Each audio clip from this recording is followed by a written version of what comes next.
to our co-chairs, looking at our panelist list, I'm counting 9 out of our 15 task force members are here. Just letting you all know. Maybe give it a couple more minutes. Yeah, I know Lois DeLoatch was going to join around 11. She had a prior commitment this morning.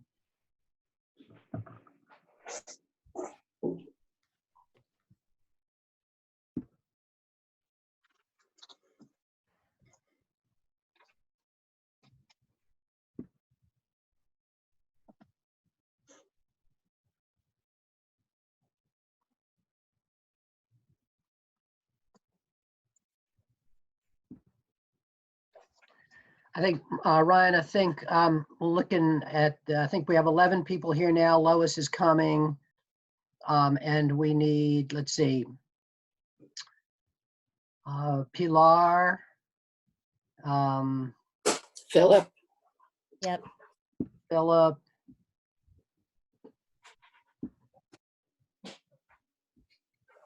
Anthony Nelson, I think he said he couldn't attend, right? Was that correct, Anthony? I'll send quick emails to the people who aren't here to check in and let them know they have my cell phone. Okay, Anthony, Philip, Pilar. Who else? That's it. And Lois, okay. Yeah. I'll email them now and give them my cell phone number just in case they're having any trouble.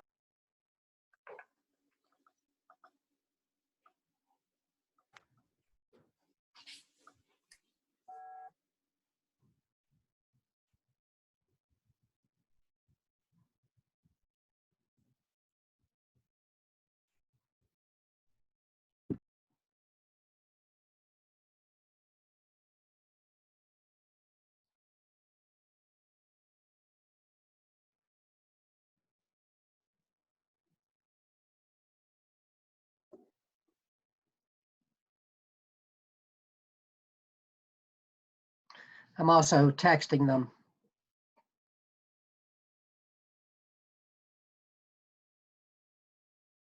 Feel free to give them my number if they write back that they're having trouble, Mayor. Okay.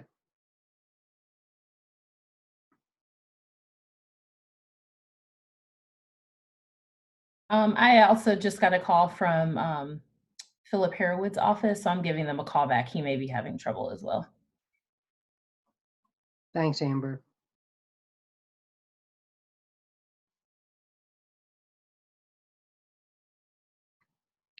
Yeah, Pilar says she can't get in, Ryan. I'm going to give her your number, okay?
Looks like Pilar said she had to join by computer and phone. So Pilar's on now.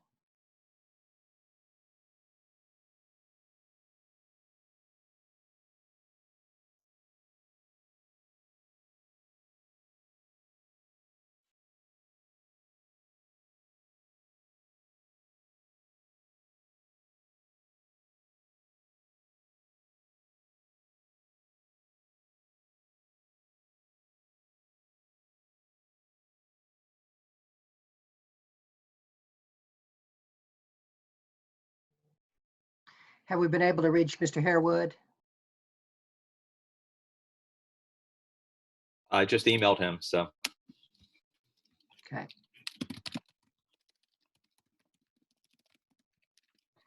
Also, Ryan, I'm going to send you Anthony Nelson's, him your number as well. He's also having trouble logging on.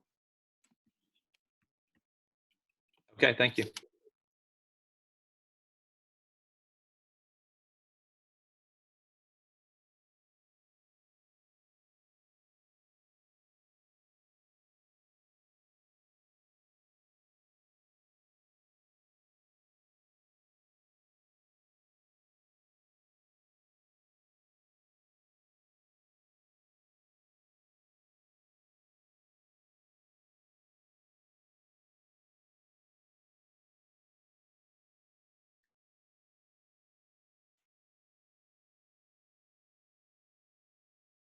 Hello, did you get it?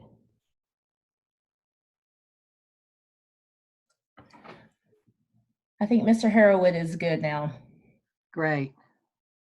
So I think as soon as we get Anthony and Ryan, I just sent him your phone number. I think we'll be all together. Thank you.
Good morning, Ryan. Can you hear me? Hi, Phil. We can hear you. Okay. Good thank you. morning. Good Good morning. to see you. Good to see you too.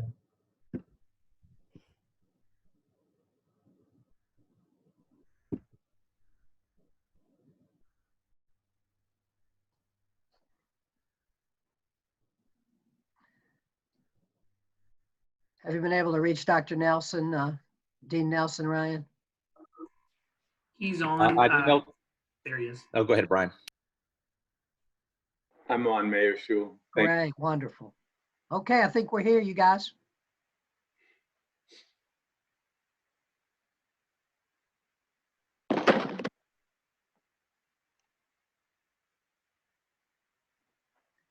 So I'll turn it over to our chairs.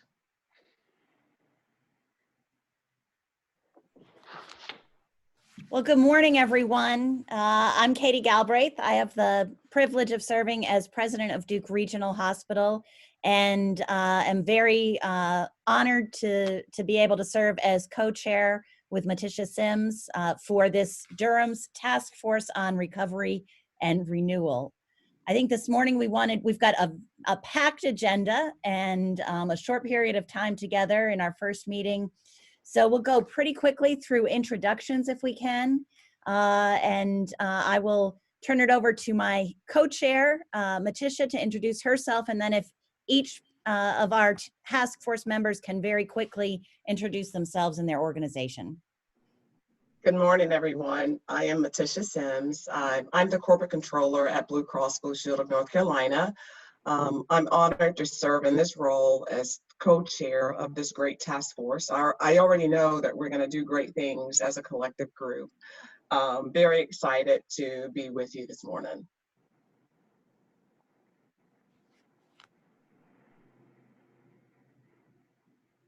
So why don't we start maybe with Anthony Nelson, if you want to introduce yourself. Good morning again. I'm Anthony Nelson, Dean of the School of Business at North Carolina Central University. Certainly a pleasure to serve on this task force and to contribute in any way that I can. Great, thank you. Reverend Davis? Herbert Reynolds Davis, the senior pastor of Nehemiah Church. Honored to be asked to participate and to serve. Excellent. Jody Miller? Good morning, I'm Jody Miller. I'm one of the general managers for Durham County Government. I oversee the public safety agencies, and in particular, the emergency operations aspect of it. So thank you for the opportunity to be part of this group. Welcome. Mr. Boyd? Good morning, Ed Boyd, Chief Strategy Officer for iNvictus Group Holdings and Professor of the Practice of Entrepreneurship at UNC in the Shuford E. Minor program. Great. Mr. Jenkins? Oh, you are muted.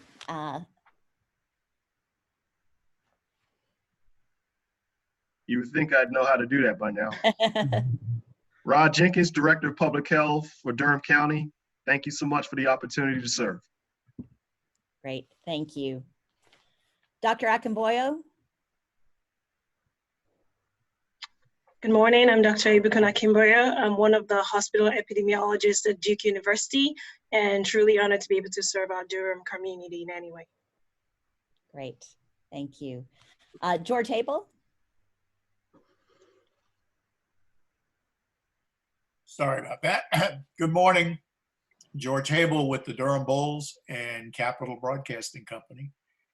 Thanks for including me. I'm worried that I represent assembling large crowds, so we'll see what happens.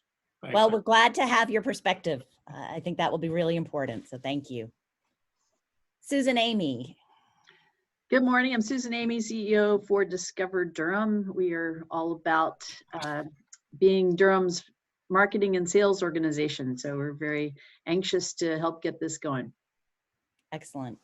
Nicole? Nicole Thompson, President CEO of Downtown Durham, Inc., speaking to you from downtown. And our purpose and mission is to support the economic vitality and revitalization and growth of downtown Durham. Happy to be a part of this great group. Looking forward to working. Excellent, thank you. Jeff? Jeff Durham, CEO of the Durham Chamber of Commerce. I'm very honored to be working with such a fantastic group of community leaders. Looking forward to seeing where we go with this. Thank you. Pilar?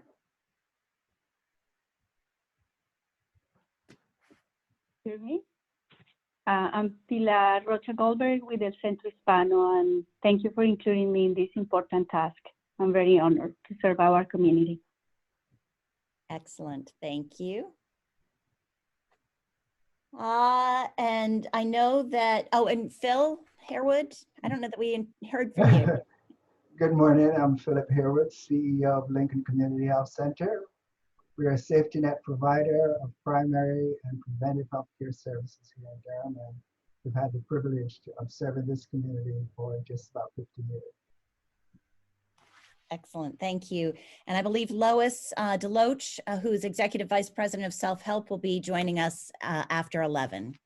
Is there anyone that we missed in terms of introductions? All right. If not, I would invite Mayor Schewel and Commissioner Jacobs to provide some brief opening remarks for the task force. Thank you so much, Katie and Maticia, for being our co-chairs, and they've already done a lot of work. which is great to get us ready for today. Wendy Jacobs and I work in a very close partnership to promulgate our stay-at-home orders with the advice of Rod Jenkins, our public health director, and many others, and to try to move the various things forward that need to be moved forward in our community to get us through this time of COVID-19 as best we can. And one of the things that we felt very strongly was important to do was to appoint a group of very distinguished, capable, and respected Durham leaders to help us get through this together over the next 100 days.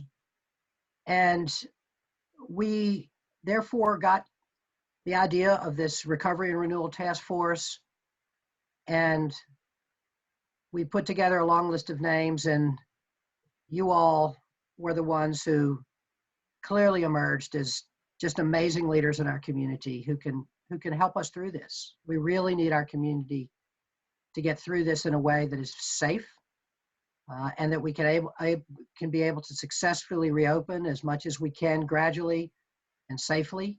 And we know that you all are the people that can help us do that. We have the mission of this group, and I know that our chairs are going to be talking about this some, but is to advise us as we revise and extend our stay-at-home order, and to advise our community on how we can safely and successfully and gradually reopen. There are kind of two sides to this work, which we'll talk about more, I know, today. And one is the public health side. How can we establish the bedrock foundational metrics? How can we establish exactly what we will need in terms of everything that keeps us safe, the PPE, the testing, the tracing? How can we understand exactly what our locality needs and get it? How can we get it to keep us safe as we reopen? And then the other side of the work is with individual task force, or individual roundtables of various sectors of our community. A couple of them have already met. Our clergy task force, led by Dr. Davis and Bishop Laney, has already met. Our restaurant task force roundtable began to meet yesterday, so this work's already underway. But that's the other half of this work, is to help our businesses come together and our civic organizations come together in various roundtables in order to move this work forward. I do want to say just a minute about where we are. We have nearly 1,000 cases now, and we may even have gone over 1,000 cases, Rod. I know you'll report, not quite. We have in the 900s, and 37 deaths as of yesterday. We have done a really good job of limiting community spread. Only about 17% of our cases are community spread, which is great. We had a call with Duke last week in which we learned that of the people that are coming into the hospital for non-COVID related symptoms, about 1 in 200 are being tested positive for COVID. So we have very low community spread, but that also means we have very low community immunity. And so an outbreak or outbreaks could spread quickly and far and wide if we're not safe and careful as we reopen. So that's a big challenge for us. Our rate of growth is very low. I did the math this morning. After the 163 cases we added on a single day from the Butner federal prison, in the last 15 days, we've averaged about 12 cases per day. That's a rate of growth of less than 1.5%, which means our doubling is now at about more than every 50 days. So that's good. We're doing well, but we have to continue to do well, and that's really going to be a big part of our job, is as we gradually reopen in all of our various sectors, how can we continue to keep our community safe and succeed as we have? So I just really want to thank you all for taking this on. It is, I can't think of a time in Durham's history, certainly not in the 50 years that I've lived in Durham, where we have faced this kind of emergency. And we have to get through it together, and we need leadership, and you all are going to be those leaders. So I'm so grateful that you signed up to do it. I'm really so impressed with the group that we have together, and I just want to offer my appreciation to you and look forward to your leadership, and please call on me to help in any way that I can. And now I'll turn it over to Commissioner Jacobs, my partner in all this work. Thank you, Mayor Schul. And I just want to echo what the mayor has said to all of you. Thank you so much for being willing to step up and serve in this role for our Recovery and Renewal Task Force. I'm just really grateful for each of you and your leadership at this time. As you know, this effort is going to be, there's an urgency about this,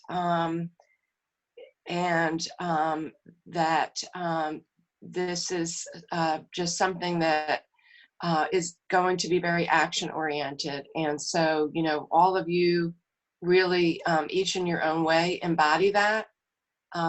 You are all people that are leaders in our community, but you also all are known as people who are able to work together well with other people and be collaborative. And that's really what we need right now. What's happening is really bigger than any of us as individuals. And I'm so proud of our community, where everything that we've been able to achieve so far is because everyone is working together. And at the end of the day, the success that Durham has had has been based on individual behavior and individual responsibility and tremendous sacrifice that people are going through in so many different ways. You know, people who have lost their jobs, people who are experiencing tremendous stress, mental health, stress on their families, businesses that have closed or at risk of closing, people who have lost loved ones. So I just really want to recognize what the past 2 months have been like. And then all the city and county staff, Jody is part of and Rod are part of our emergency operations center, you know, operating 24 hours a day. You know, Katie being president of Duke Regional, Philip, Dr. Akinboyo. I mean, our healthcare providers have been on the front line. So, you know, this is all uncharted territory for all of us. And so that's why we're seeking your expertise, your input that each of you bring to this crisis that we're in, and how we can get through not just, you know, the next 100 days, but really laying the foundation for the future until we have a vaccine in our world. So I really love the name of the task force, Recovery and Renewal, because I think we all recognize that there is no kind of going back to the way we were before. And in many ways, we don't want to go back to the way we were before, because if anything, this crisis has really magnified the inequities and the disparities that we have, not just in Durham, but in our country and our world. So this is also a great opportunity when we think about renewal for transformation. What are things that we want to try to really invest in? What are the system changes that we need? We have limited resources. So, you know, what are the things that we really need to do, again, to lay a foundation for how we can all thrive? So it's a big task. But I think that all of us working together are going to get there. And again, as the mayor said, the roundtables are going to play such an important role, and really hearing from each of the sectors and getting input from our community. And, you know, the city and the county we will be here to offer our support and try to play a role in how we make things happen. And at the end of the day, it will be about balancing science and data and the metrics that we have to be able to keep people safe, but also at the same time be able to function and thrive as an economy and as a community and meet people's needs. So I'm excited about the days ahead. And again, thank you all so much for being willing to jump in and for all of us to work together. Thank you. Thank you, Commissioner Jacobs and Mayor Schul, for your remarks. So we're going to jump right into our agenda. So first agenda item relates to our purpose, our guiding principles, and structure. Hopefully, all of you have read the materials that went out, and I certainly don't plan to read those materials to you. But I would like to spend a little time discussing our purpose, our guiding principles, and our structure, inclusive of our roundtable structure. So I'm going to start with our purpose, or really, why are we all gathered here today? We're gathered here because we all have a vested interest to keep Durham safe while our state and local orders begin to be lifted and we move forward with reopening or expanding operations of a variety of establishments. Mayor Schul and Commissioner Jacobs established this task force to advise them as they make key decisions on how we proceed with recovery and renewal. So we are an advisory body or an advisory task force with a mission to advise the mayor and the commissioner chair on the best ways to keep Durham safe as we recover and renew, not just our economy, but the people in Durham as well. Our people also need to be recovered and renewed because this pandemic has been really tough on all of us in a variety of ways. We will focus our mission to recover and renew for the next 100 days. And I can just tell when you introduce yourselves from the excitement that I don't have to worry about anyone waking up on Saturday morning and saying, we only have 99 more days to go before we declare mission accomplished. 100 days takes us to the end of August. But as you all know, a lot can happen in 100 days. A lot can change in 100 days. We may get to the end of August and conclude that this is the best task force ever created in the entire United States and that we've achieved our mission. Or we could get to the end of August and recognize that we've accomplished a lot, but there's still plenty of work to be done. And if that's the case, I feel confident that this task force could put together a very thoughtful recommendation on how we continue to carry out the work that we're starting. So let's make the absolute best of the next 100 days working together and really focus on our mission and not so much on how many days we have left to accomplish our mission. Our current plan is to meet weekly, and we're going to spend some time a little bit later talking about the best day and time for those meetings. But we're going to meet weekly as a task force, and through our work, we will engage community partners, experts, and local businesses to assist us in providing the best guidance and advice that we can. One thing that will be critical for us over the next 100 days is to act with a sense of urgency. We don't have time on our side. Work has already started and there's still plenty of work to be done. So we need to operate not like we have 100 days to get everything done, but we have to operate as if we need to get all things done as soon as possible.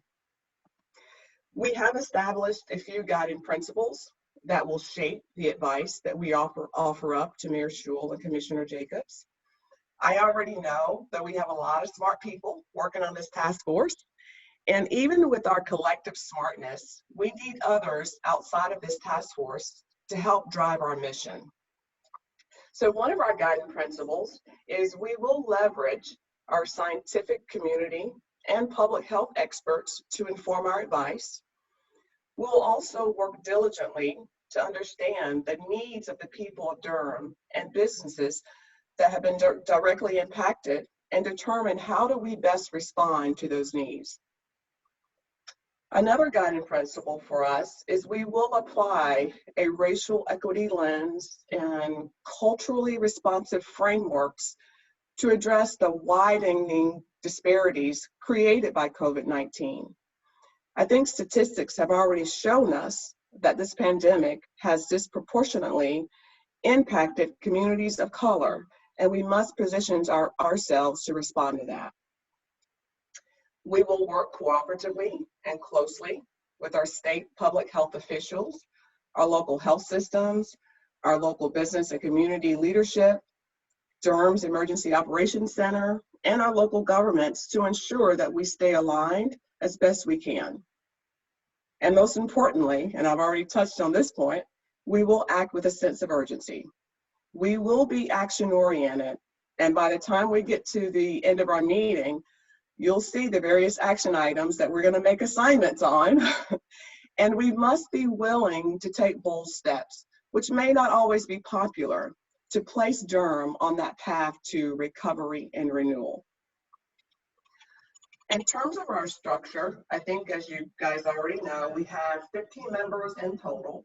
And as I mentioned, we will be leveraging others to help us. So we talked, Mayor Schul talked a little bit about the roundtables, so the Commissioner Jacobs. So we leverage the roundtables as part of our structure to help us move forward.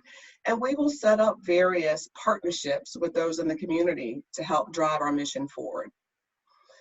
Fortunately, we will not be asked to produce any final written reports, because we really wanted to make sure that we weren't creating barriers to the task force that will hold us up from moving quickly. I've spent my entire career writing audit reports and financial reports, so not having to produce an official report makes me very happy. Instead, we will move swiftly and share our advice and recommendations in real time. All of our task force meetings will be public meetings, and they will be posted on the city's website. The public will be invited to listen in, but not participate in the conversations during the task force weekly meetings. Thankfully, we will be supported by a small dedicated staff. We have Ryan Smith from the City of Durham that's working closely with us. We also have Amber Wade, who's the assistant to the mayor, that's also helping us with this task force. We have Brian Fox from the Chamber of Commerce that's also helping out. And we have a few others that are providing assistance. So I'm really thankful for the support that we have as a task force to keep us focused on our mission at hand. I'm going to talk a little bit about the roundtables, and I think Mayor Schul also mentioned this. We've already started work. We've had 2 roundtables that kicked off this week, and later on our agenda, we're going to spend a little bit of time talking about those roundtables. But in an effort to ensure that we're engaging a broader audience, the roundtables will help us figure out how do we bring a wide variety of people to the table to help us move forward and successfully, gradually, and safely reopening Durham. The roundtables are intended to be led by local leaders within a specific industry or group type. Our elected leaders or task force members may self-nominate or recommend people that they think would be effective to lead these roundtables.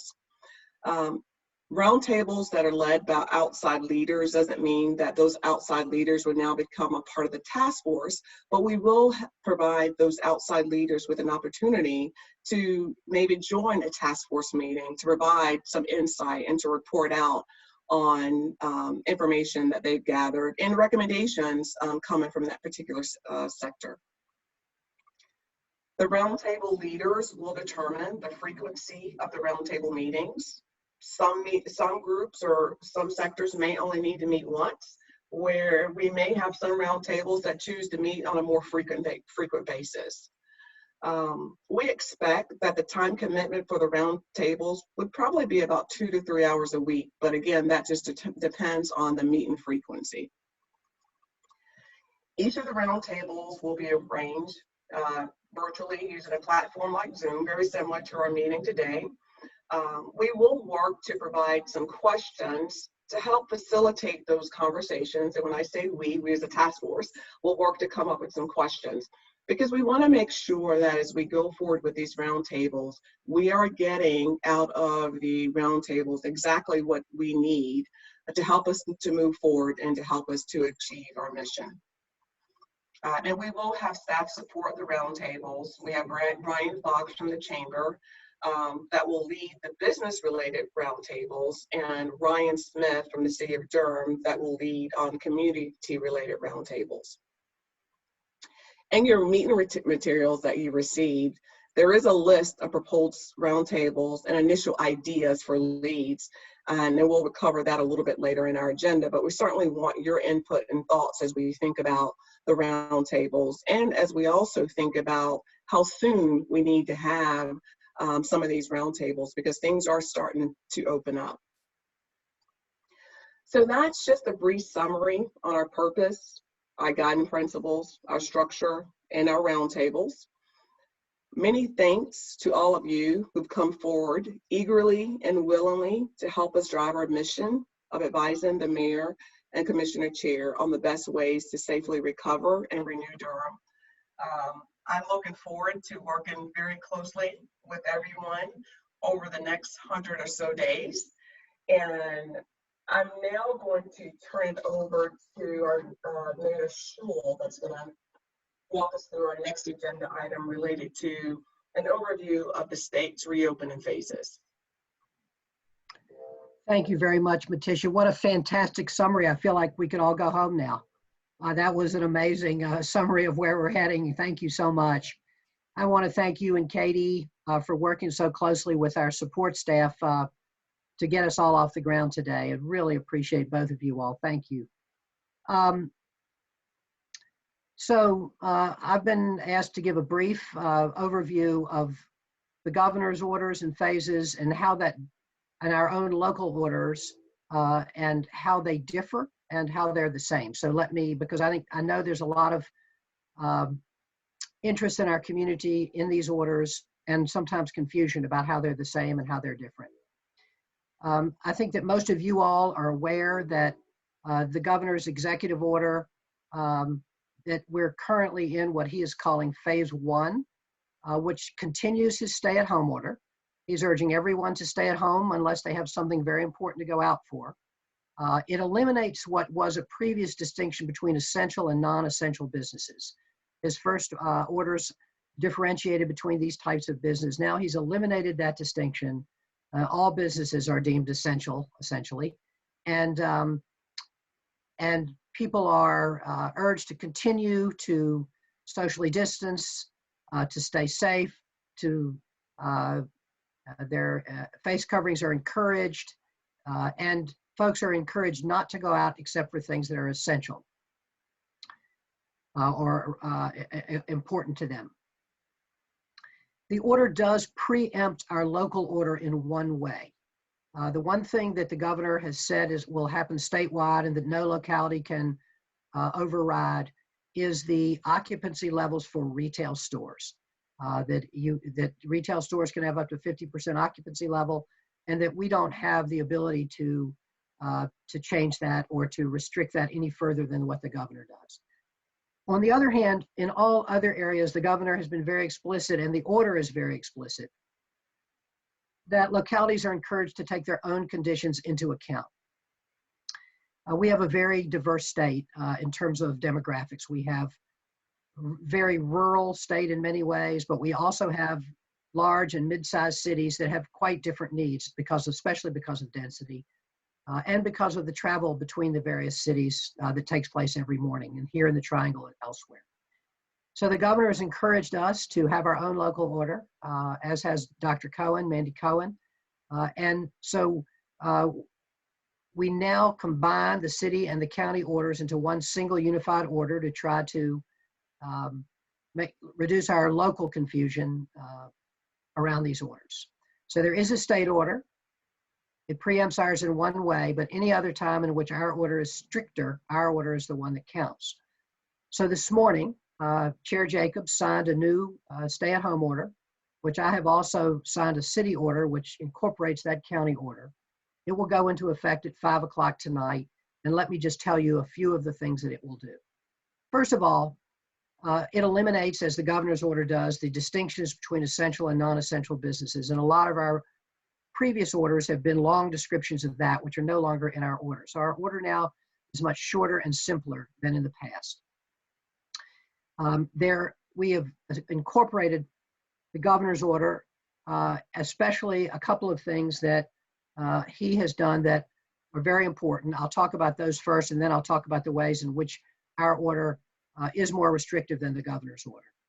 The way in which two of the key things that the governor has done, which we've incorporated, are one is he has the level of outdoor gathering set at 10 people. And our previous order was at 5 people. We have now gone to the 10 people who can be together in an outside environment, socially distanced, in sync with the governor's order. Secondly, we have adopted the governor's order in terms of places of worship. So what this means is no more than 10 people can be worshiping inside a place of worship, but that there can be essentially an unlimited gathering of people outside as long as social distancing and sanitation practices are used. Although we have incorporated that, and the governor promulgated those that church regulation in concern for what he was advised concerning the First Amendment. We have done the same, but our clergy group that met yesterday, or I guess 2 days ago now, under Dr. Davis's leadership, is working on best practices, a statement of what they think is realistic in terms of people returning even to outdoor worship. We are not urging our congregations to go ahead and get together now in large groups. In fact, we're urging the opposite, but we are adopting the governor's order, and people can operate under that order.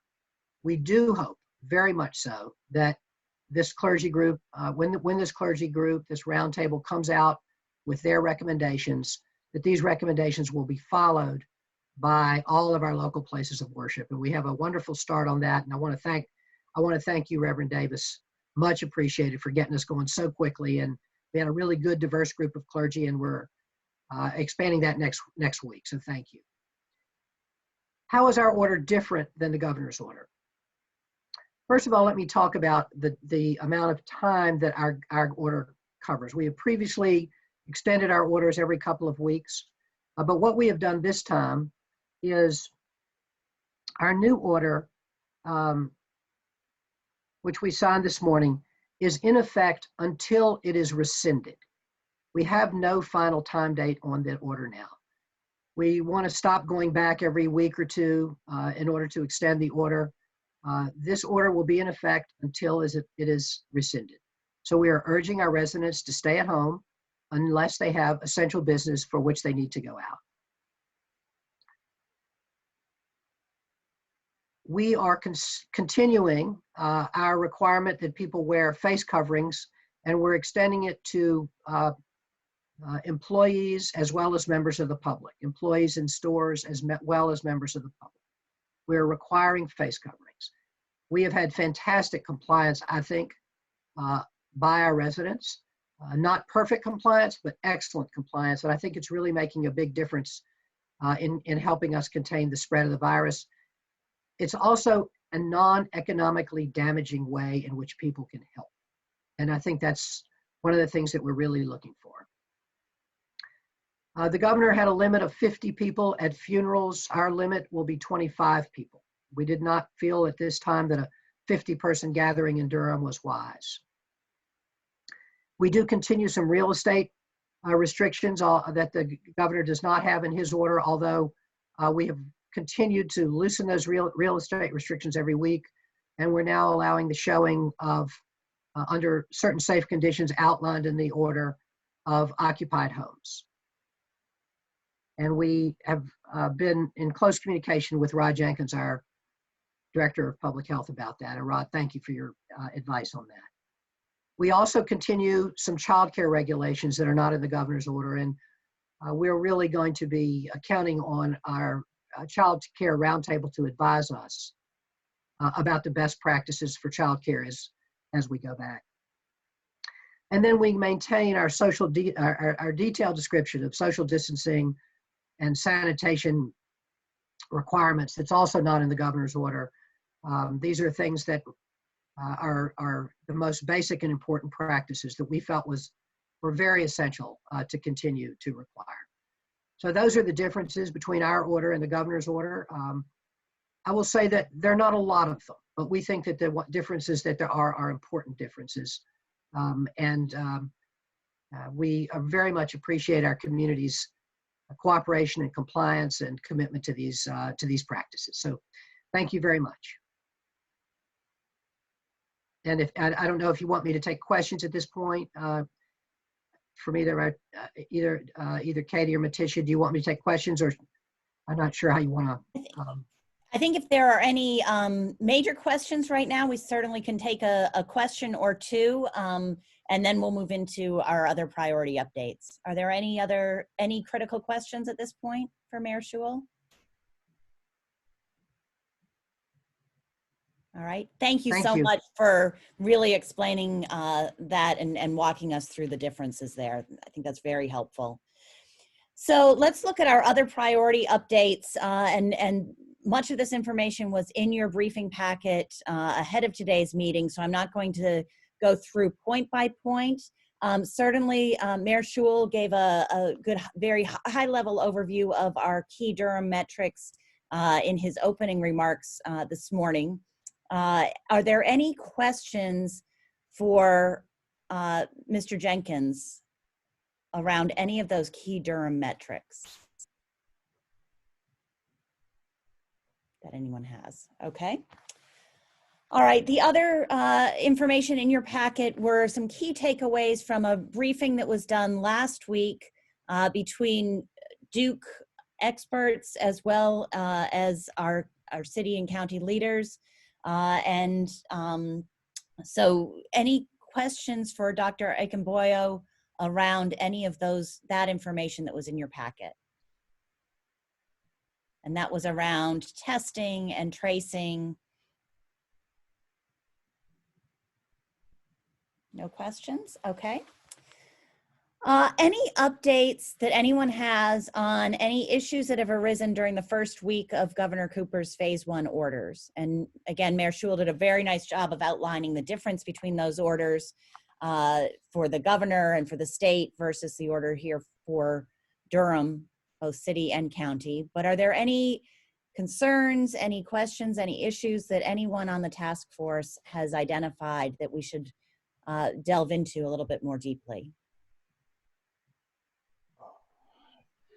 Yes, I'd been in contact with Jason Williams, who is the chair of the PAC District 1 Economic Development Committee, and he's voiced, his committee has voiced serious concerns on basically around obtaining this information. I mean, I know we did, the mayor did a great job today of kind of differentiating things, the different orders from the city and the county and state, et cetera. But there's a lot of confusion just on the ground level on who to listen to, where they can find that information, and everyone just basically really wants to have a place where they know they can go to find that basic information. That's one of the things that they're getting out of from the residents. Some of the things that are coming out of the business owners in that area are with these mandates around health requirements and PPEs, et cetera. Will there be any kind of gap funding in taking place or offering for those struggling businesses that will need to, abide by these, like masks, et cetera, and be able to provide those as well for their customers? I mean, I think there are some major chain retail stores that I think we're all aware of. They're doing great jobs, and some that aren't doing a great job, but the ones that are doing a great job are also offering those PPE at the door. And many small and medium-sized businesses just aren't able to do so without that financial burden. I also want to put a point on the fact that although to many and to the narrative kind of seems to be that the break was just kind of slammed down at the end of March and everyone was told to go home, shut businesses, etc.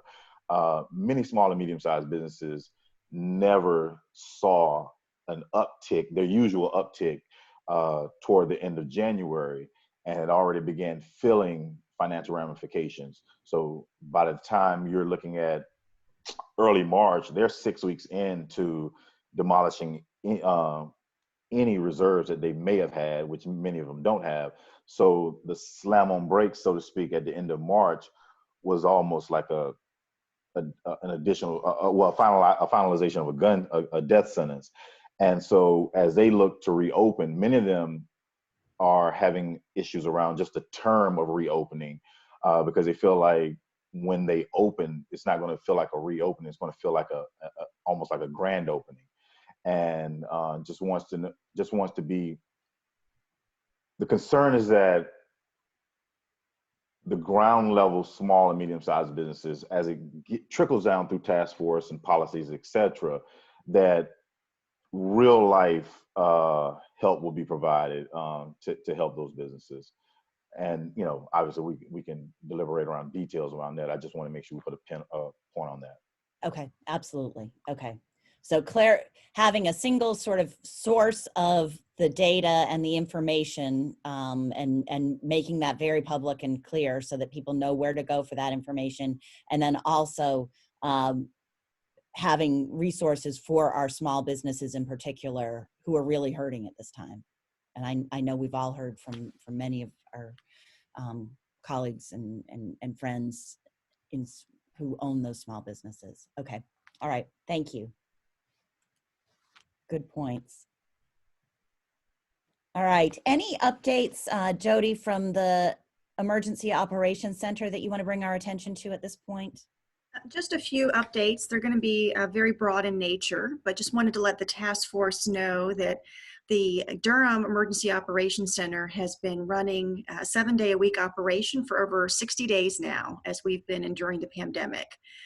The Emergency Operations Center location, we're actually in the Health and Human Services building on Main Street, in their conference rooms where the staff is able to socially distance in that space. But we've also been managing our emergency operations virtually. So to as many people that we can get out of a same space and we can work virtually, we've been doing that. It's been very effective over the 60 days. The Emergency Operations Center and our emergency services in Durham have been working hand in hand with Rod Jenkins and Public Health on the response to the pandemic, and it's been a great relationship.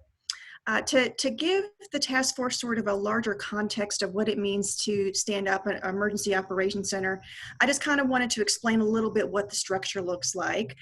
We're using FEMA's incident command system as a way we sort of organize the work we do with the Emergency Operations Center. You'll also hear it called an EOC for short. So that structure provides an opportunity to share information, work collaboratively, but in a very structured, organized way. And so some of the areas that have been organized around response to COVID-19 include having a public safety branch, having our human services branch. Part of those branches, we call them branches, would include specific services, things like EMS, fire, those kinds of things. For human services, it would include our Department of Social Services and all the work that they're doing to provide additional benefits to residents. We have a homeless task force group that is really working on the issue of helping our homeless population, especially in our shelters, be able to social distance so that we don't have an outbreak within our homeless community. We have a group that's been working very diligently on the food security issue. As we all are hearing more and more about, this pandemic has really highlighted the need for food security in our communities in ways that we haven't seen before. We also have a planning branch that helps with all the planning and coordination that needs to happen as these different areas of our Emergency Operations Center do their work. And this also includes a recovery piece as well. And one of the roles I will serve with this particular task force is making sure that this task force and our recovery work that's happening on the emergency operations side are working hand in hand in alignment with each other and sharing information. We also have our logistics function, our public information function, and our finance functions. All those areas are working in support of the EOC. And all this is happening in addition to the day-to-day work that all these individuals do to support our community.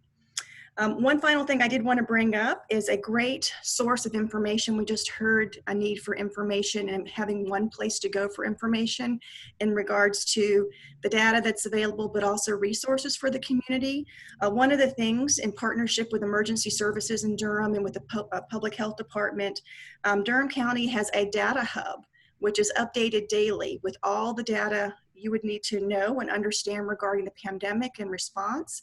It also has all the information regarding resources available and information on all the stay-at-home orders. And so that can be found off the public health page on the Durham County website. And so I encourage task force members to take a look at it, get used to seeing the data on it, the resources, but also when people are asking specific questions, that's a great sort of one place to go for specific information. Excellent. Thank you so much. Great update and great work that you and the team have been doing over the last 60 days. Really, really impressive. Thank you. All right, you see calendar review down on the agenda. We're actually going to skip that, and Ryan will follow up with us on any key calendar updates that we need to have for the task force. So he will send those dates out to us. So I think that brings us into really identifying priority areas for the task force. And Maticia, I don't know if you and I want to sort of tag team on facilitating this. So, so I think this is really an opportunity for us to open it up to everyone here and hear from all of you what you see as those top priority areas. We've already heard a couple of them today around central location and communication and having that information out, and also support for small businesses. What are the other priority areas for our work right now?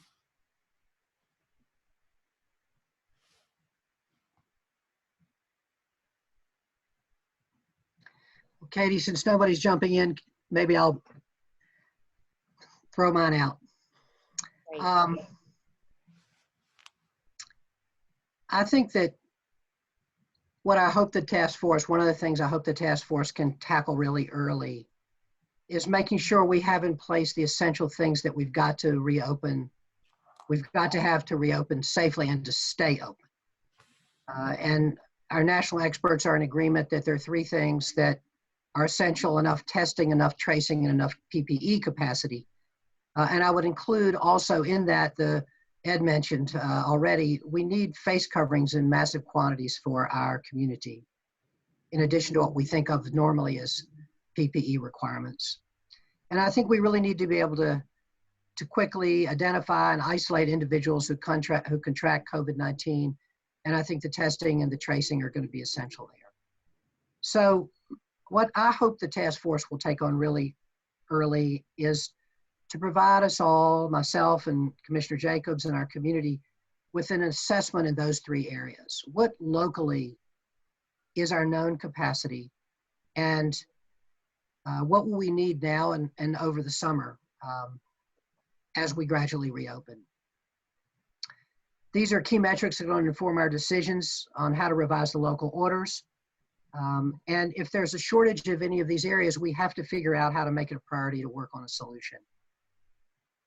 And also, I really strongly believe that recovery is going to depend on the confidence of our residents that it's safe to visit businesses. And understanding that the task force has prioritized these areas and has identified the capacity that we need in these areas and got us a plan to get there, I think will really increase the confidence of the public in our recovery and increase the confidence in businesses that they can open successfully. So Ryan Smith sent to me a report and an excerpt, and this is included in the materials that are also available to all of our task force members, but I just want to read this quote about one thing in particular, which is the contact tracing. Experts from Johns Hopkins School of Public Health published a report on a national plan to enable comprehensive COVID-19 case finding and contact tracing in the United States. The report says a case-based intervention approach will be impossible to achieve for COVID-19 without a new national initiative that combines a massive expansion of rapid diagnostic tests in every community with an unprecedented growth in a public health workforce and adoption of new technologies dedicated to case identification and contact tracing. They estimate that we need an additional 100,000 contact tracers. And we know that that's one contact tracer for every 3,300 people. So in Durham, that would be a little less than 100 contact tracers. We know that we're doing much better, and I want to congratulate Rod on the great work he's done to get more contact tracing going in Durham. They've done a really, really good job. But I just think massive expansion and unprecedented growth, that's what the Hopkins report says that we'll need. And I hope we'll just take this very seriously. I encourage us to get started early thinking about what these requirements will be, because I think that they're going to be the key for us. So I hope that'll be one of our early priorities. Thank you. Thank you. Rod, could I ask you to just very briefly give an overview of what we mean by contact tracing and contact tracers, just so that we're all aligned in terms of our understanding of that? Absolutely, Katie. And to members of the task force, contact tracing is something that public health does on a frequent basis, be it disease investigation, be it foodborne illnesses, be it simple from nutrition. We contact trace all the time. It's our ability to investigate and to what I like to call box in potential spread of disease. So it involves first being notified that an individual is positive, and then upon that notification, we reach out and we perform an investigation. We want to go back 48 hours to determine, or more, to determine who all this person may have gotten in contact with. We want to definitely know where these individuals have been, where they matriculated. You know, we ask all those questions. It's a formalized process in that we now have questionnaire, so we make sure that we don't miss a beat in terms of asking the right questions. And in turn, we are able to broaden our scope. Contact tracing is labor intensive, and there have been many requests over the past week or so for extraordinary individuals, businesses, and citizens to begin or to help us with contact tracing. But make no mistake about it, it is a discipline. It is something that someone has to be trained on in order to do it effectively and to make sure that they do it accurately. Once those individuals have been identified, we can determine whether or not they are considered to be what we call a close contact. They were in direct vicinity, 6 feet or less, more than 10 minutes. And once they've been identified, then again, the process continues. We in turn interview them and find out who they've been in touch with. So as Mayor Schewel said, again, it will certainly require an enhanced workforce, if you will, which I'm proud to indicate that through the partnership with the Community Care of North Carolina, they have started off saying that they were going to hire 250. Recent reports indicate that they're now hiring up to 500. And we definitely know in order to fully reopen North Carolina, it's going to be required that they hire a lot more individuals in order to ensure the safety of the entire population of North Carolina. But in short, contact tracing plays a key role.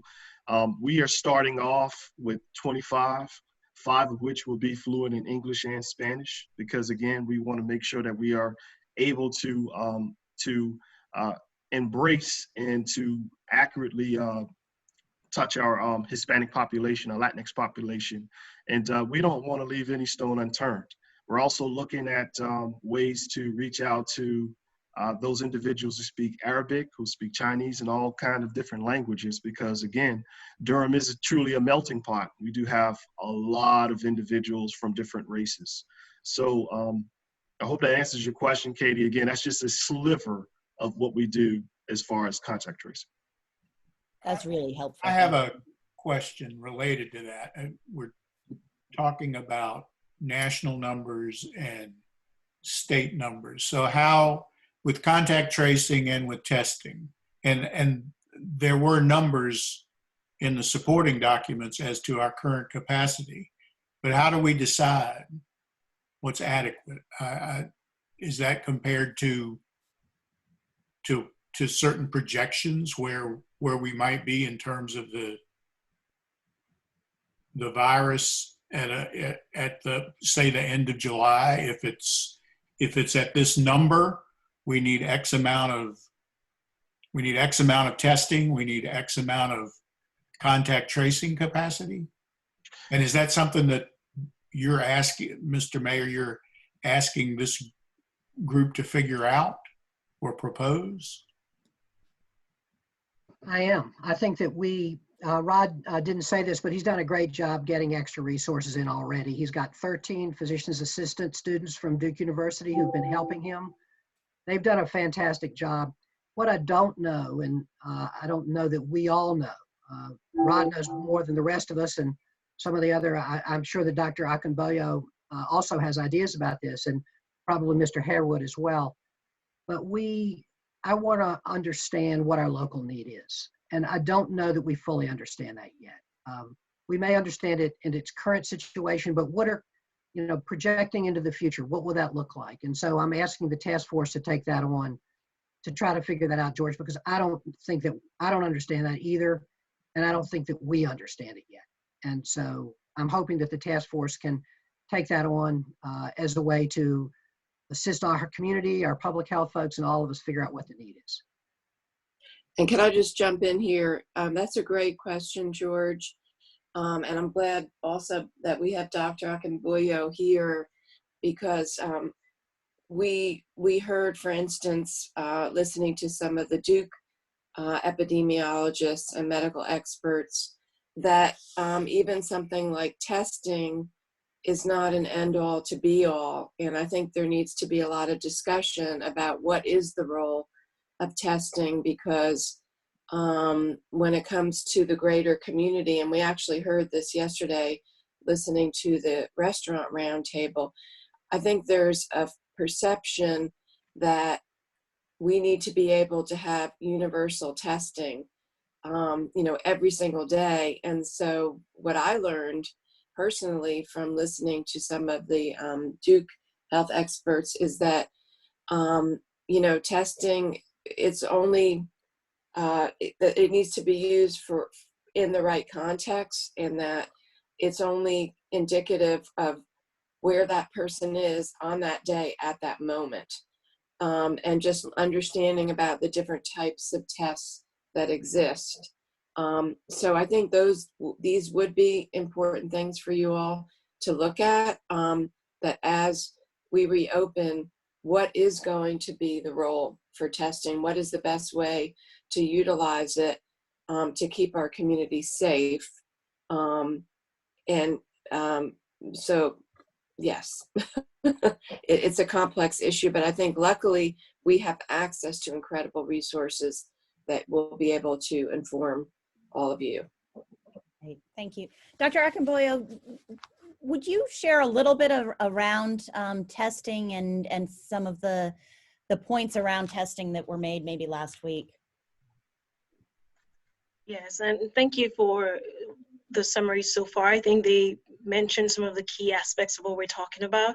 And going back to the most recent question, I do think we've looked at Durham's data and North Carolina's data, and a lot of what the discussion has been surrounded by is really what's happening here.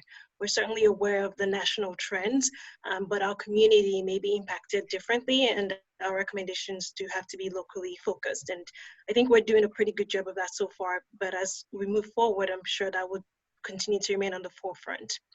So testing and tracing go hand in hand, and we focused a lot on the fact that what we have in our wheelhouse today is preventing this virus. Treatment and vaccines will come, but they will come later. And to adequately prevent people getting infected, it's important to have something that we can immediately trigger. And in this case, it's tracing anyone that's been in contact with someone that's infected.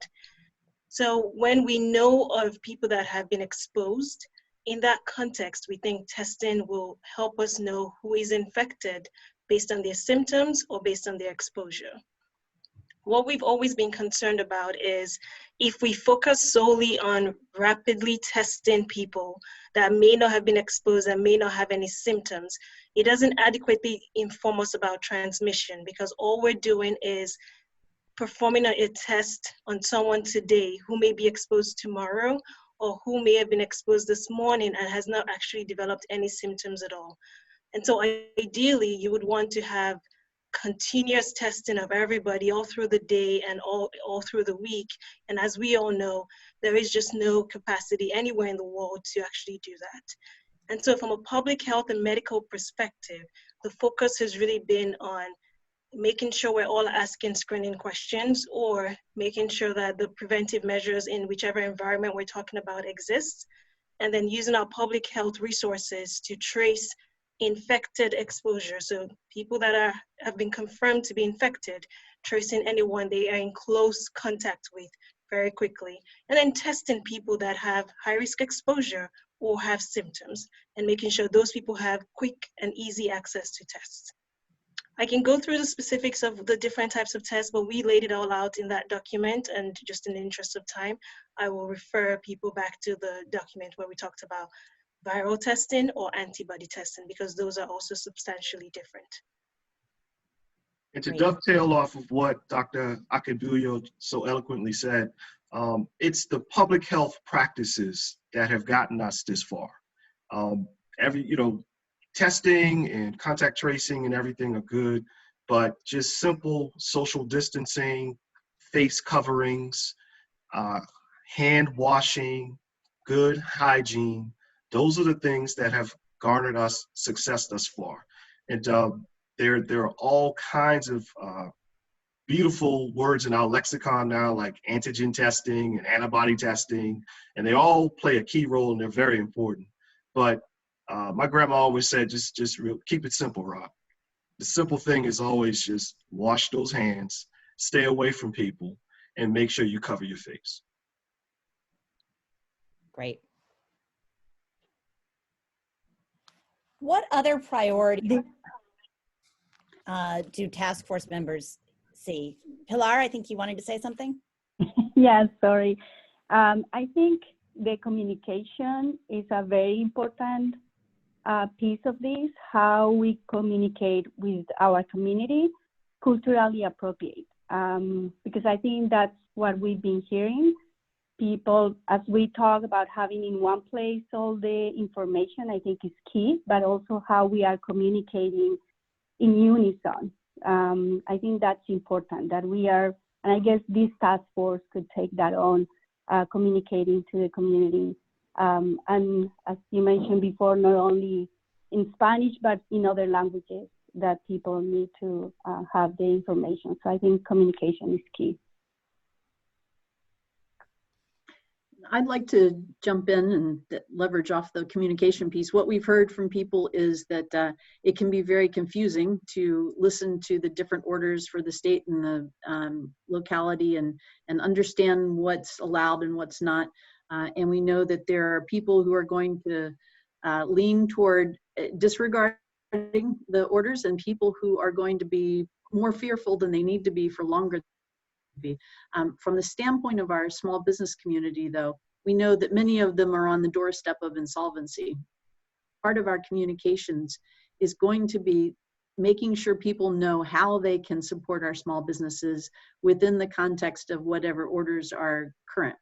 And that's been something that we have done a lot of. One of the things we've talked about, the disparity of how this is hitting people. And it's very true that some people have been decimated and they've lost their jobs.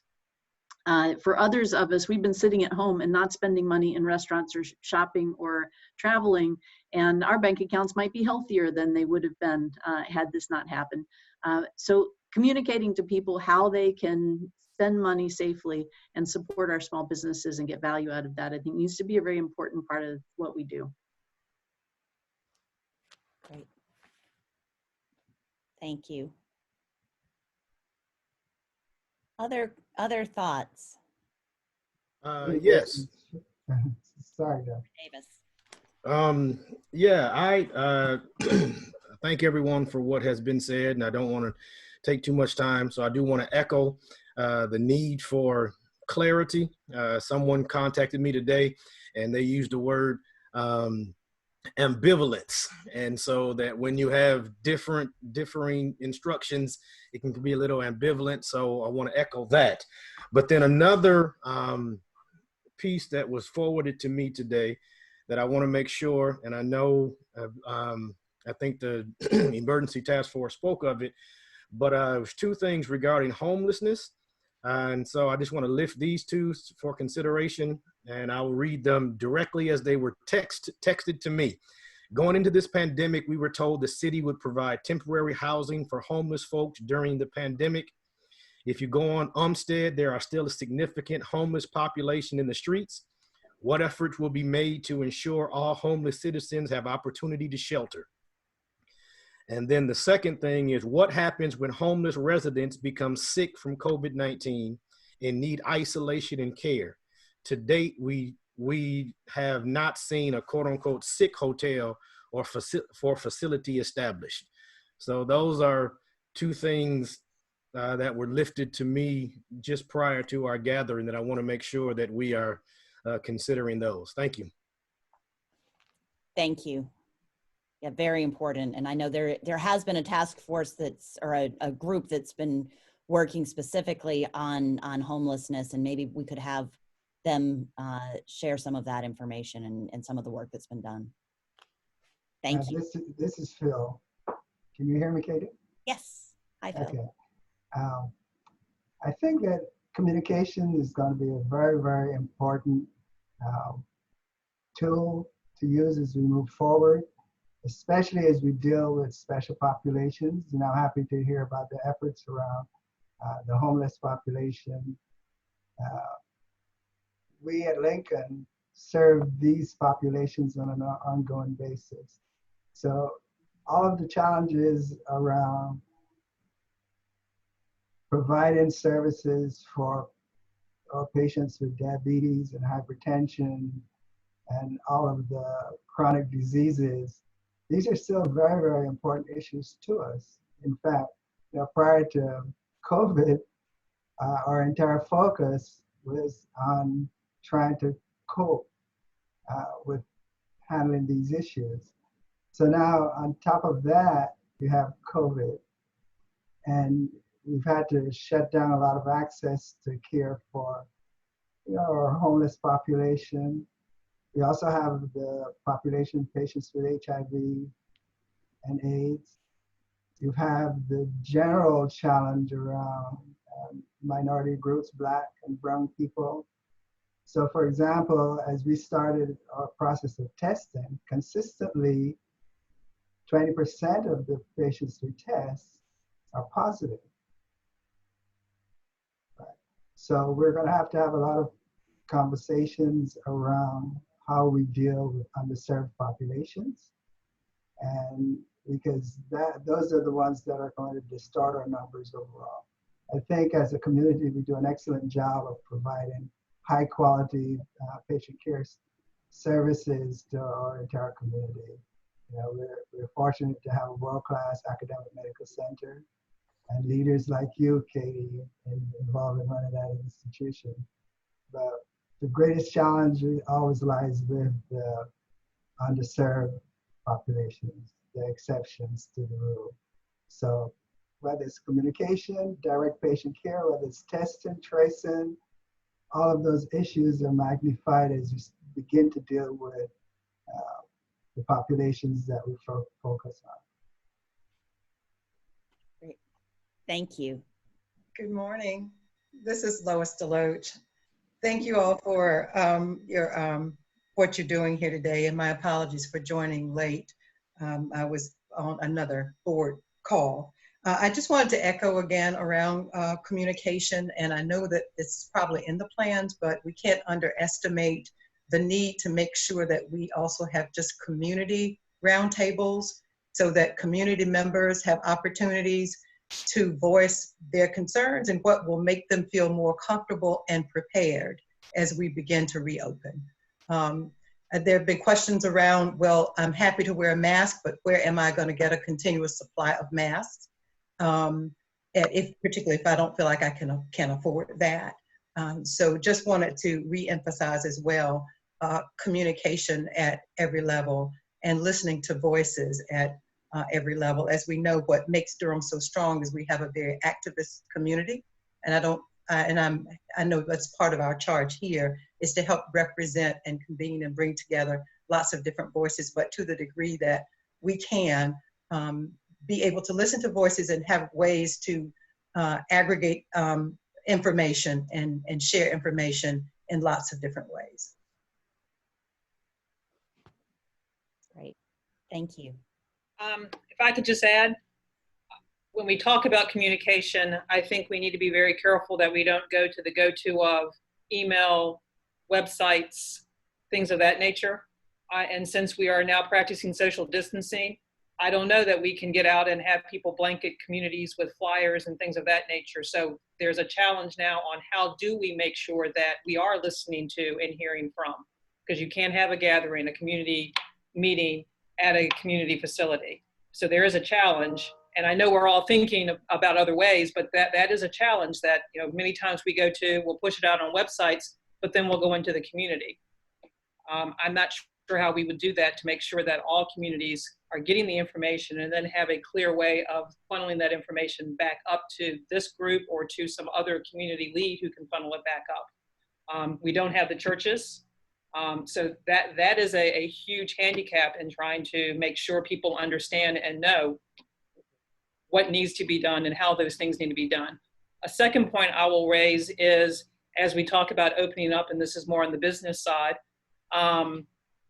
what do we do about those folks who do not comply? So restaurants open back up, 10 people are allowed in a restaurant, a group of 5 people come in, none of them are wearing masks.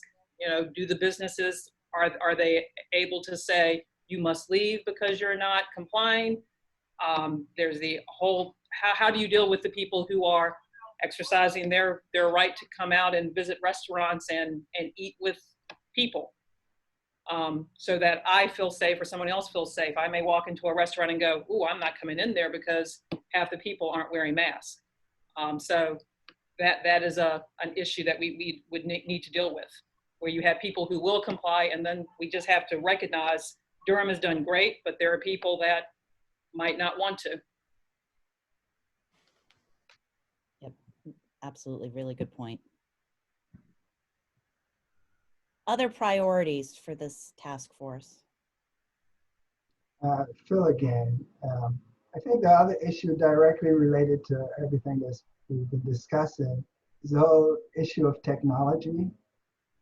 During this period of COVID-19, most healthcare providers, not only in healthcare, but also in education, but we've moved towards communicating via the internet. So when you are serving underserved population, or people who are most at risk in normal times, trying to then serve them through telemedicine, even phone calls becomes even more challenging. So how are we going to deal with our workforce and reconfigure it in a way that we can deliver services maybe in homes? How do we attract the kind of community workers that are trusted that our patient population will let into their homes. But when they do get into the homes, do they have the appropriate devices to take advantage of the technologies that we all use daily and take for granted? So that's going to be a really important issue for us to address, I believe. Katie, can I just jump in here? Because that's a great point that Philip just brought up. And we actually, at our joint city, county, and school board meeting, which was historic, that we had on Tuesday, we did discuss digital equity. And I think this is another component to that. You know, we talked about how with K through 12 education and even higher education now, you know, digital access, not just to devices, but also broadband is so urgent. And also in terms of the workforce, being able to work from home is really also urgent that we have this. And now here's another component, which is access to healthcare.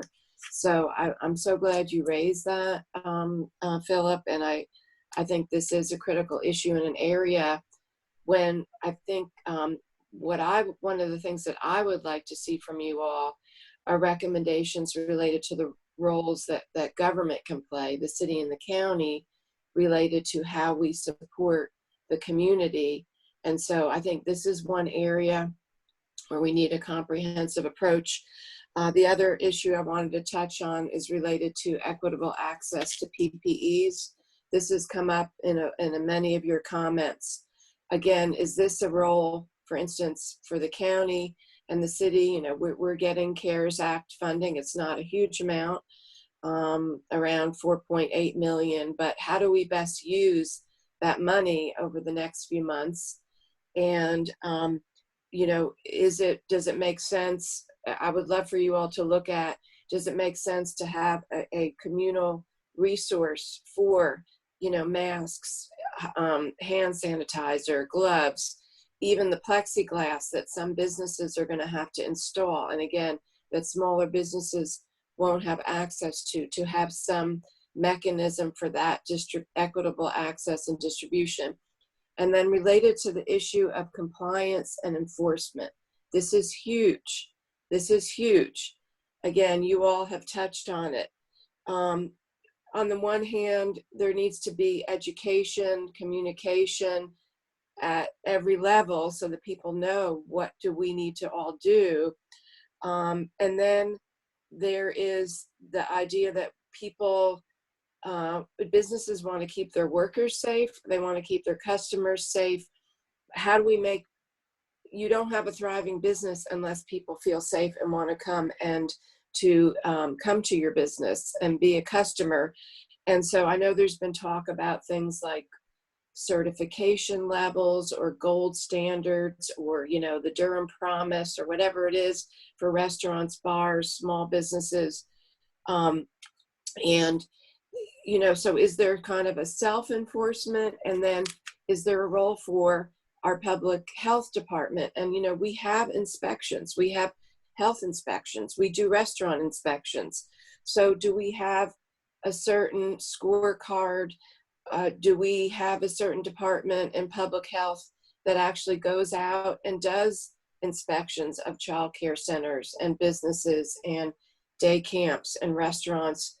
And, you know, we do a rating system of how are they doing, you know, in terms of compliance, and make that accessible to the public. Do we have a support team of our staff, city and county staff, that can go in and actually, you know, we heard this from some of the restaurants yesterday, that they feel like they need somebody to come in and look at their ventilation systems or look at their physical structure and help them figure out how to do social distancing or how to keep their customers and their staff safe. So I think, for me, I think these are some things that I'm thinking about that would be really helpful for our roundtables and for you all to look at and make recommendations around.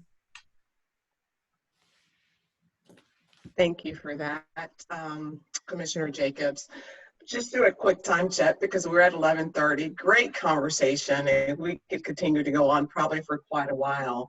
What I'm going to do, and Katie, I'll definitely need your help, is just kind of recap what we've heard, some of the focus areas to be. But before we do that, I'm going to put Dr. Davis on the spot because I know he co-led the Places of Worship Roundtable, and I mentioned we wanted to spend just a little bit of time talking about, you know, a roundtable that we actually had this week. So Dr. Davis, could you share just your thoughts on how you think the roundtable went, and just, you know, your thoughts on the effectiveness of that roundtable? Okay, well, thank you. Well, I think our roundtable of religious leaders in the faith community, I think it went pretty well for the first one. The individuals who were present, we all agreed to continue to meet weekly, which is a positive thing. So it shows that the commitment and the seriousness of what we're working with. It was also emphasized that though the majority of us, dare I say all of us in the meeting were, you know, open and supportive of how things were going, is that there really are some religious and institutions and leaders who have divergent views. And so we were trying to make sure, and we brought that up, and so we're working on it to make sure that we are diverse with our representation. So not just diverse racially, but diverse religiously, but then also diverse with regards to perspectives on the whole stay-at-home order. And so we made that commitment. And then also what resonated is and the mayor alluded to it earlier, is the idea of us putting together some type of united statement that would speak to our suggestions of how to go about handling the continuance of the stay-at-home order, but then also including in there, as he mentioned, some of the best practices, so that even as we do, as we do go forth with changing the numbers, that people will still be as wise and successful as possible. I think the other piece that was relayed to me after the meeting was someone was saying, I think it goes with the whole communication piece. Let's be clear, let's be definitive. And it even came up with the idea how the governor's order has a potential, what you call it, loophole or exemption for religious gatherings. And so, trying to see how do we address that and face that because of, and this is where someone brought up the point of, ambivalence, not wanting to have differing perspectives. And I'll say this and I'll close. And I think that whole clarity of where we are in Durham is important, because some of our church staff members live in Wake County, in Durham County, and other places. And so a couple of weeks ago, we've had some conversations and somebody was telling numbers and dynamics, but they were going off of Raleigh news, and someone else was like, no, this is Durham. And so we're like, wait a minute. So we had to compare. So that's within our local church. So I do know that the excitement is there for the religious group, and we've already gotten some names. So we're looking to expand that group. And so each of the current members are going to inform us of who they're looking to invite. And so some of those are coming in. So it looks like it's going to be a great group that's going to meet weekly, and hopefully we'll have some good input to provide. Thank you.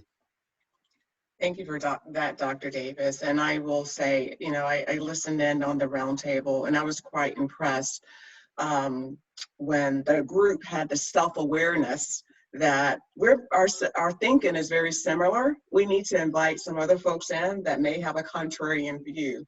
And I think that's going to be very important as we go forward with our work, because we can't just have like-minded people at the table driving our mission. We need to be well represented in different views and making sure that we're driving toward our mission of reopening safely to help us recover and renew. So thank you for that. I appreciate it. All right, so I'm gonna go to our action items, and Ryan, thank you so much for your help in drafting these action items. I'm gonna kind of step through action items / focus areas for us. And as I go over each action item, I'm gonna be looking for volunteers. You can either volunteer or you can get voluntold to take on these action items. So first action item, and I think this we spent quite a bit of time on, is just really forming a communications action team that can help us really improve communications for our residents, for our businesses, and also heard loud and clear, improve communications on various things like orders, but also communicate on how we as a community can help support our small and medium-sized businesses. So do you have anyone that's willing to take that on, to really lead that effort, and recognize leading that effort means you're leading the effort, but you have multiple people that you can pull on to help support moving that action item forward? Well, I've already been voluntold on that one, so I will raise my hand. Excellent. Thank you so much. And while I have my microphone on, there was another task force that met this week, the restaurant task force. So, I mean, the roundtable. So if you would like an update on that, I'm happy to provide that. Yes, since you have your mic on, Susan, please go ahead. All right. So that meeting was yesterday, and we had some very robust discussion. Some takeaways were we need to define best practices for operation protocols for restaurants as they open. The group is going to look at the Count on Me NC, which is an effort that is being coordinated by Visit NC, the state tourism agency, with the North Carolina Restaurant and Lodging Association, which has established a plan. But they're also very interested in having the advice and input of health experts who can talk about what it means to operate safely. So we talked about having someone attend the next roundtable meeting to provide that. So operations protocols are very important. The second area was community accommodations and assistance. There was discussion about, especially for downtown restaurants, about whether there could be extended outdoor dining opportunities. And I know a lot of these restaurants are just saying they are at the very end of their solvency. And I know that they're interested in what kind of financial support can be provided for them. So I would say community accommodations and assistance in one area, how the rest of us can help them. And a third area I heard from them was about how we get people back as things start to open up and get people to populate those restaurants. And clearly we've heard, and this has been going on weeks now, that there are, like in every area probably, different perspectives about what is good. Some are very interested in the possibility of opening at limited capacity, and others are saying we would be in a worse financial position if we tried to do that than we are today. So that's one of the, I think, hottest issues for that group. If I could jump in also quickly here, one thing I'd like for us to also make sure that we keep in front of mind is we're going to come out on the other end of this with a different economy. And we need to start thinking very, very seriously about retraining folks that may not have a job to go back to. We didn't get it right when tobacco left. We left a whole bunch of untrained workers with no place to land. But we're still looking at, and Chair Jacobs knows this, with Eli Lilly, that project is moving forward. You're looking at 700 jobs there. Policy Genius is actively hiring right now. They've hired 70 local folks, and they want to get up to 200.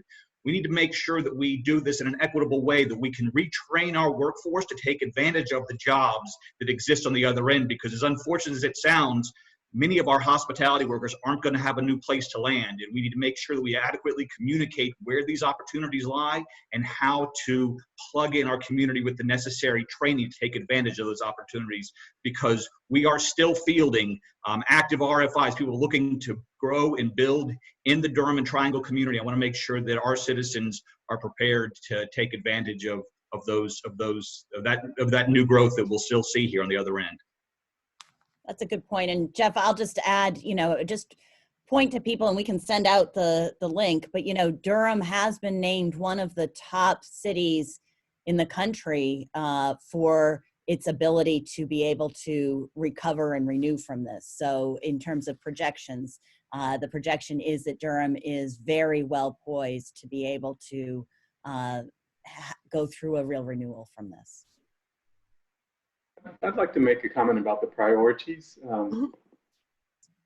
We're undergoing massive amounts of change, and hopefully we'll come through this sooner rather than later. But the question, at least in my mind, and Mayor Schul and Commissioner Jacobs, you may have already thought about this, but the question in my mind is, what does success look like on the other side after we come out of this? What are those key performance indicators? What are those critical success factors? What does it look like? You know, I know that we're talking, Jeff, you just mentioned employment. You know, is the unemployment rate one of those critical success factors or key performance indicators? The health and safety of our community. But if we could maybe define what success looks like on the other side, I think that might be helpful so that we know, hey, you know, we're all racing towards the same goals and we're all pointed in the right direction or in the same direction. And the other point is the communication piece. I think that it's great to communicate all the information, but I would hope that we would communicate it in a way that would inspire and encourage acceptance of the guidelines and the orders and those critical, those key performance indicators that define success might help us to communicate in a way that promotes compliance to the guidelines. So I just wanted to say that. I'm not volunteering for the communication committee, but just wanted to throw that out there. So Anthony, but you can. Well, this is what I was going to say to Anthony, because I think what the point that you raised about the key performance indicators, how do we measure success? I think that's something we certainly need to focus on. So I was hoping that you were volunteering for that, to lead that effort for us as a task force, to help us shape up what we think those key performance indicators should be, and get some guidance from Mayor Schul and Commissioner Jacobs, but just so that we have a framework as we move forward, we can say, here are the things that we said success looks like and how we perform it against those key performance indicators. Maticia, could I speak to that as well? Yes. Yeah, so in drilling down on that, I also want to, my grandfather has always told me to always speak for those that would never get the opportunity to hear their voices heard. And as we were talking about key performance indicators, a lot of what we saw in the briefings, great stuff, right? That we're going to focus on racial equity, that I think there was a mention that COVID-19 has caused some inequities, and I think that's a little an issue with language there. I think, if anything, it has exacerbated some very systemic issues that are long going and generational. Some intentional and some just, you know, ancillary collateral damage, if you will. One of the things I have to say, though, as far as KPIs, we have the opportunity, if we're serious about being a leader in this, because I've read kind of some of the things that McKinsey's put out, the article that Forbes has put out about Durham being, you know, probably top 5, top 6 cities in the country to be able to recover. If we're going to talk about race equity, if we're going to talk about these things, I think we need to focus on the systemic issues there, especially as we begin to hear things like, well, we want to also make sure that there's some type of enforcement, right, to these different codes. And we know that, you know, creating things on a policy level is one thing, but these are actual people coming out to, and so if we're going to do any kind of enforcement, obviously we're going to need to, we're also going to need some type of oversight for that enforcement. That's one. The last thing is, we have the opportunity now to see the exacerbated way that Black and brown communities have been, I don't think the English language has the word that really can effectively describe how much more adversely affected that these communities have, that our communities have been. And I think we need to peel back the onions on this, the layers of the onions on this, and not just think about a recovery, quote unquote, and a reopening, but let's think long term, as all of us as leaders and as business owners and business leaders will always think in 18, 24 months, 36 months. Let's think that out as well, so that the least of these are included in everything that we do. And I just want to make sure, I mean, I would be remiss if I didn't point that out as well. Thank you very much for that. And I think that's something that we can certainly focus our efforts on as we go forward. And I would say, it sounds like you volunteered to help Anthony out. Thank you for volunteering. Appreciate that. No problem.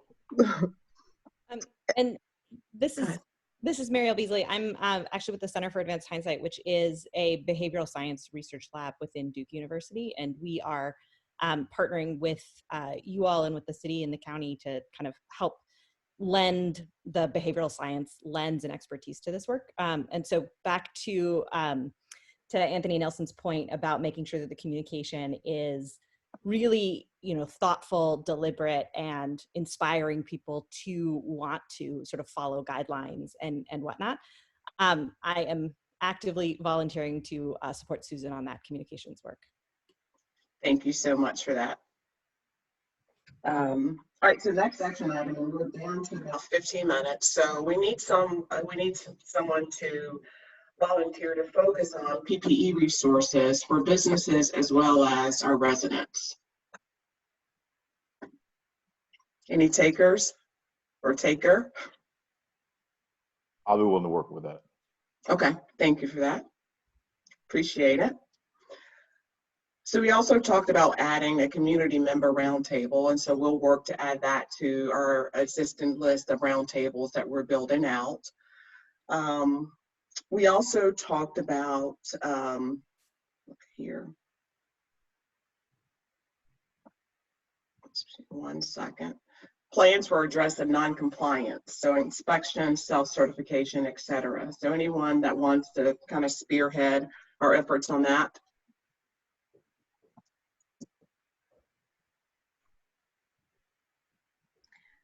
So my comment is not to volunteer. My expertise is not in compliance.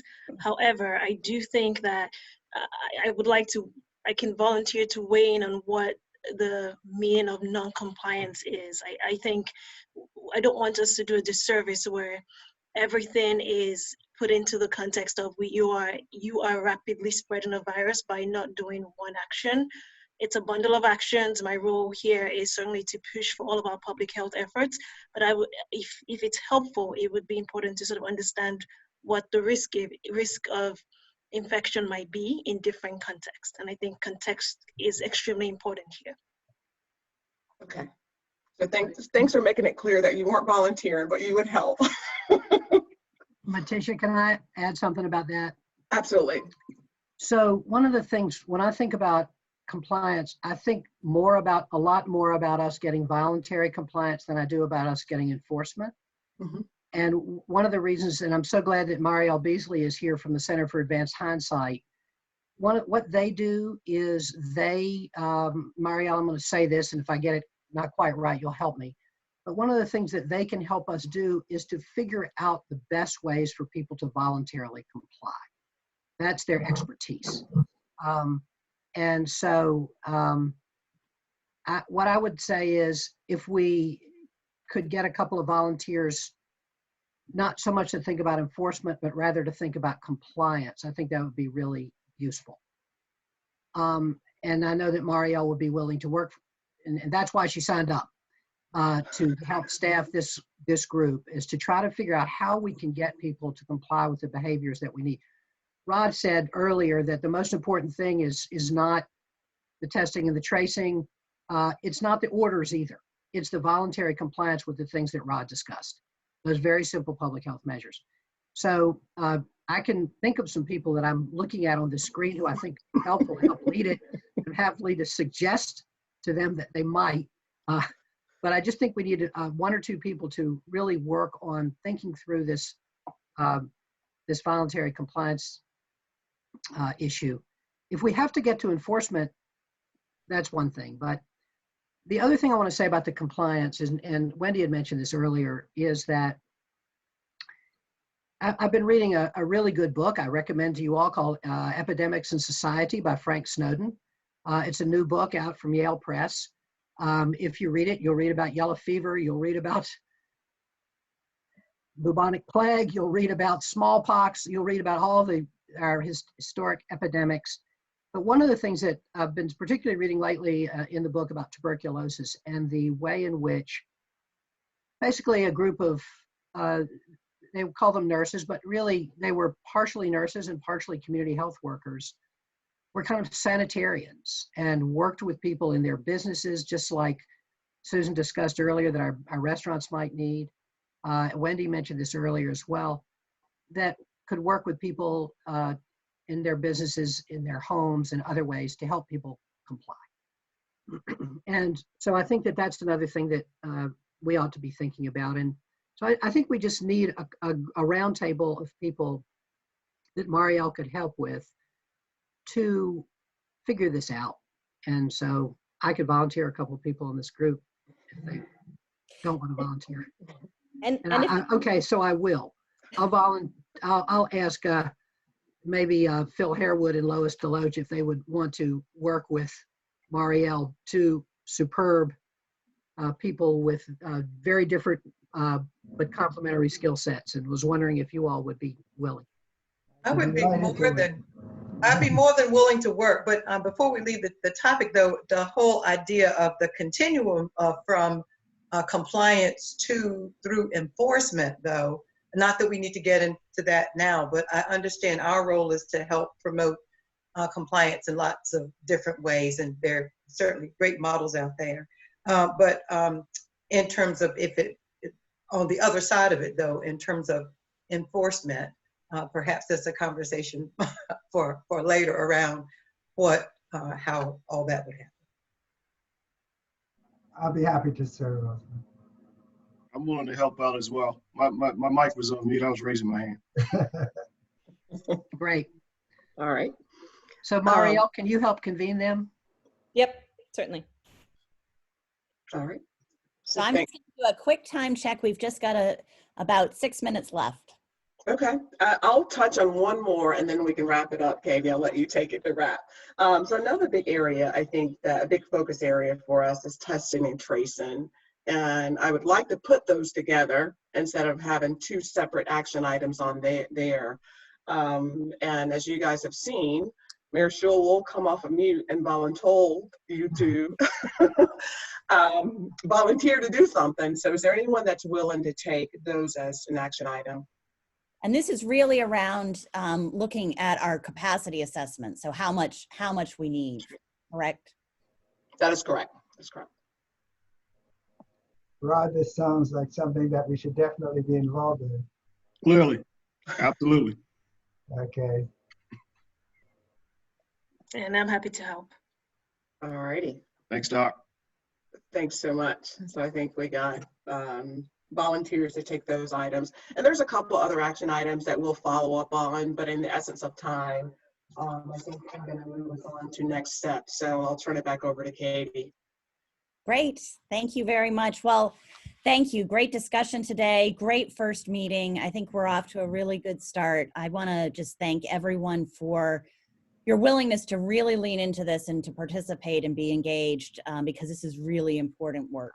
And so I think for next week, we will really stand up the work of these subgroups, if you will, and we will continue the work and the gathering of roundtables and getting those stood up as well. And so Ryan and Brian will be helping us with those and getting those set up and structured, and folks assigned to help with those. I think the only thing left to talk about really is the meeting cadence. And Ryan, can you maybe remind us what information we got from, I know we asked for availability, and so maybe you could just remind us where we are on that. We are, I think, where we thought we might be, which is hard to find a time for everyone that lines up.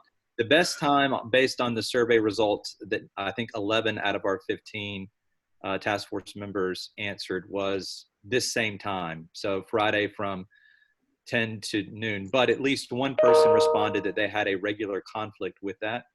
And so I don't know if we need to think about times before a traditional workday or after, but we don't yet have a time that would work for everyone with at least one. Right now we have one person who has a consistent conflict between the hours of 10 and noon on Friday.